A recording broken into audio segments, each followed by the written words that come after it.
Kabbalah teaches us that Adam and Eve's sin was not merely eating from the tree of knowledge. Their sin was eating from the tree of knowledge without first eating sufficiently from the tree of life. Eating from the tree of knowledge was not the reason they were banned from paradise, referred to as the Garden of Eden in the book of Genesis, referred to as the Garden of Hesperides by the ancient Greeks. Around 4000 BC, the Sumerians called this garden the Garden of Dilmun. They had a story about the god Enki was curious and ate of the plants in the garden. The problem was that the goddess who tended this garden had forbidden anyone from doing so, even the gods. As a result, she caused 8 of Enki's body parts to malfunction, including his ribcage. The god was on the brink of death, so various other deities came down from the heavens to try and heal each of Enki's body parts. The one who healed his ribcage was the goddess Ninti, whose name means Lady of the Ribs. Some have speculated that this myth may have inspired the book of Genesis, where Eve is created from one of Adam's ribs. The Kabbalah teaches us that knowledge without life experience to back it up can lead to chaos. It can lead to discord. And now, sometime around the year 776 BC in ancient Greece, Peleus and Thetis, the parents of the Greek hero Achilles, had this huge wedding banquet. And all the gods of Olympus were invited except for Eris, the goddess of discord. They thought she would bring the party down, make it unpleasant for everyone. She was really the original Debbie Downer. Eris decided to crash the party, bringing with her a golden apple from the Garden of Hesperides.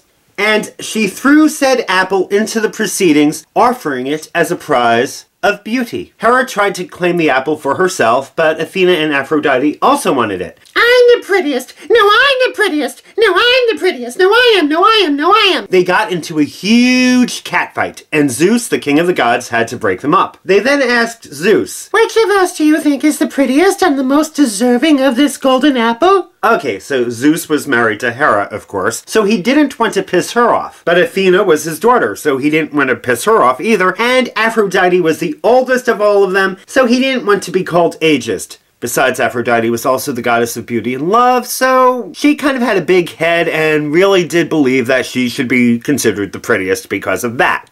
Zeus decided that the goddesses should ask a mortal to judge which of them was the prettiest. The goddesses thought maybe King Solomon could do it, for he was known far and wide to be wise and impartial. And they could bank on his impartiality because he didn't even worship any of them.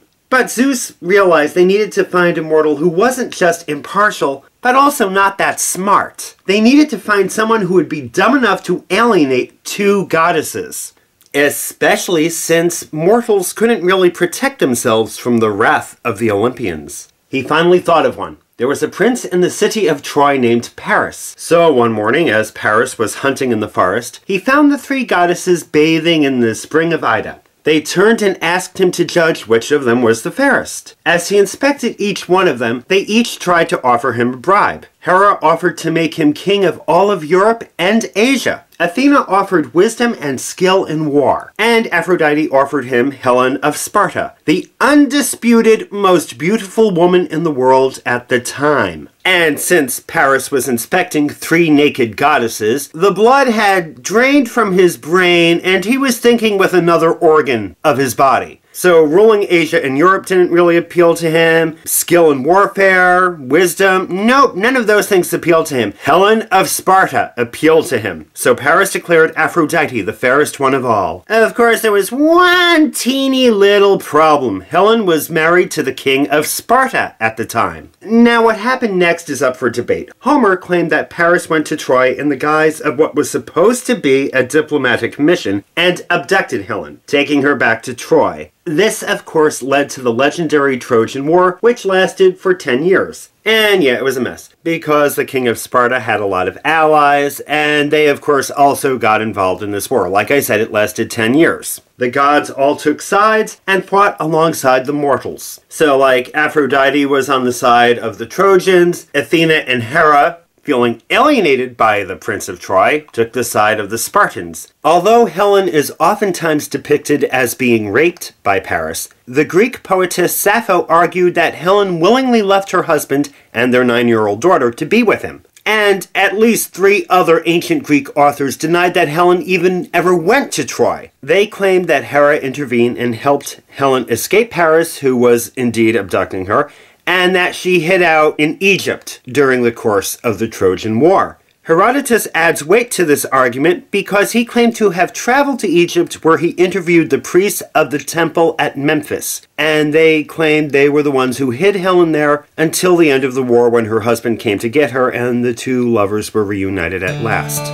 I'm reminded of another story of a beautiful young royal in hiding for a totally different reason, but her story also involves vanity, a competition to see who's the fairest one of all, and an apple of discord.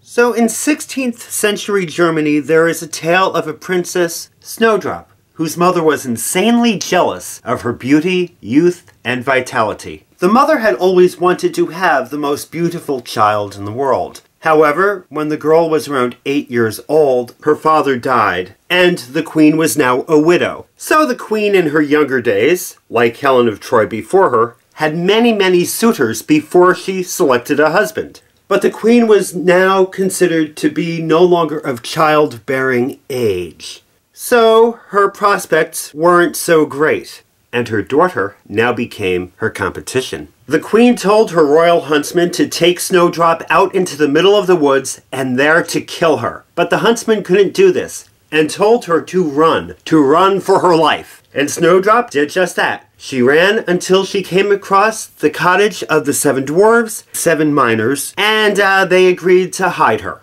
But her mother learned of her hideout and visited one day in the guise of an old peddler woman.